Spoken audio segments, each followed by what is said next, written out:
ایمان والی عورت اور بادشاہ۔ السلام علیکم پیارے دوستو۔ ایک بادشاہ محل کی چھت پر ٹہلنے چلا گیا۔ ٹہلتے ٹہلتے اس کی نظر محل کے نزدیک گھر کی چھت پر پڑی، جس پر ایک بہت خوبصورت عورت کپڑے سکھا رہی تھی۔ بادشاہ نے اپنی ایک باندی کو بلا کر پوچھا کہ کس کی بیوی ہے۔ باندی نے کہا کہ بادشاہ سلامت، یہ آپ کے غلام فیروز کی بیوی ہے۔ بادشاہ نیچے اترا۔ بادشاہ پر اس عورت کے حسن و جمال کا سحر سا چھا گیا تھا۔ اس نے فیروز کو بلایا۔ فیروز حاضر ہوا تو بادشاہ نے کہا کہ فیروز، ہمارا ایک کام ہے۔ ہمارا یہ خط فلاں ملک کے فلاں بادشاہ کو دے آؤ اور مجھے اس کا جواب بھی ان سے لے آنا۔ فیروز کہنے لگا کہ بادشاہ کا حکم سر آنکھوں پر، اور وہ اس خط کو لے کر گھر واپس آ گیا۔ خط کو اپنے تکیے کے نیچے رکھ دیا، سفر کا سامان تیار کیا، رات گھر میں گزاری اور پھر صبح منزل مقصود پر روانہ ہو گیا۔ اس بات سے لا علم کے بادشاہ نے اس کے ساتھ کیا چال چلی ہے۔ ادھر فیروز جیسے ہی نظروں سے اوجھل ہو گیا، بادشاہ چپکے سے فیروز کے گھر پر پہنچا اور آہستہ سے فیروز کے گھر کا دروازہ کھٹکھٹایا۔ فیروز کی بیوی نے پوچھا کہ کون؟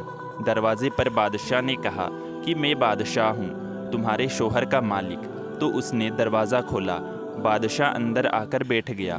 فیروز کی بیوی نے حیران ہو کر کہا کہ آج بادشاہ سلامت یہاں ہمارے غریب کھانے میں۔ بادشاہ نے کہا کہ میں یہاں مہمان بن کر آیا ہوں۔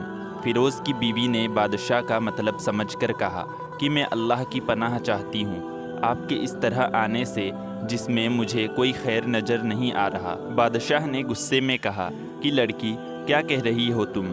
شاید تم نے مجھے پہچانا نہیں۔ میں بادشاہ ہوں، تمہارے شوہر کا مالک۔ فیروز کی بیوی نے کہا کہ بادشاہ سلامت، میں جانتی ہوں کہ آپ ہی بادشاہ ہیں، لیکن بزرگ کہہ گئے ہیں کہ اگر مچھر گر جائے کھانے میں تو میں ہاتھ اٹھا دیتا ہوں۔ اگرچہ میرا دل کرتا ہے کھانے کو، میں تمہارے پانی میں کوئی پھول نہیں چھوڑوں گا۔ لوگوں کا کثرت یہاں آنے جانے کی وجہ سے شیر کو اگرچہ جتنی بھی تیز بھوک لگی ہو، لیکن وہ مردہ تو نہیں کھانا شروع کر دیتا، اور کہا کہ بادشاہ سلامت، تم اس کٹورے میں پانی پینے آ گئے ہو جس میں تمہارے کتے نے پانی پیا ہے۔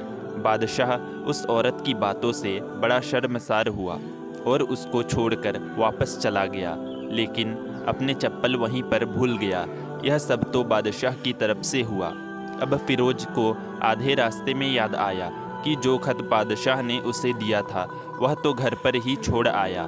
اس نے گھوڑے کو تیزی سے واپس موڑا اور اپنے گھر کی طرف لپکا۔ فیروز اپنے گھر پہنچا تو تکیے کے نیچے سے خط نکالتے وقت اس کی نظر پلنگ کے نیچے پڑی، بادشاہ کے نال یعنی چپل پر پڑی، جو وہ جلدی میں بھول گیا تھا۔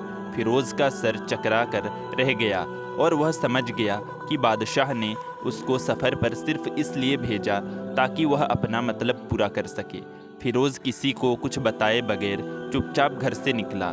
خط لے کر وہ چپل پڑا اور کام ختم کرنے کے بعد بادشاہ کے پاس واپس آیا تو بادشاہ نے انعام کے طور پر اسے 100 دینار دیے۔ فیروز دینار لے کر بازار گیا اور عورتوں کے استعمال کے قیمتی کپڑے اور کچھ تحفے بھی خرید لیے۔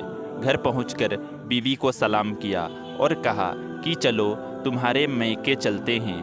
بیوی نے پوچھا کہ یہ کیا ہے؟ کہا کہ بادشاہ نے انعام دیا ہے اور میں چاہتا ہوں کہ یہ پہن کر اپنے گھر والوں کو بھی دکھاؤ۔ بیوی بولی کہ جیسا آپ چاہے۔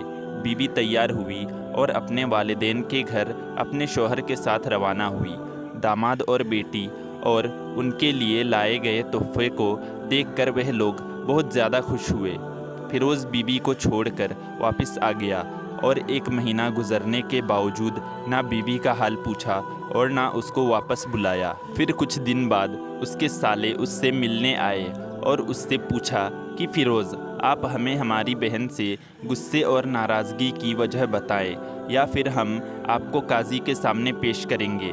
تو فیروز نے کہا کہ اگر تم چاہو تو کر لو، لیکن میرے ذمے اس کا ایسا کوئی حق باقی نہیں جو میں نے ادا نہ کیا ہو۔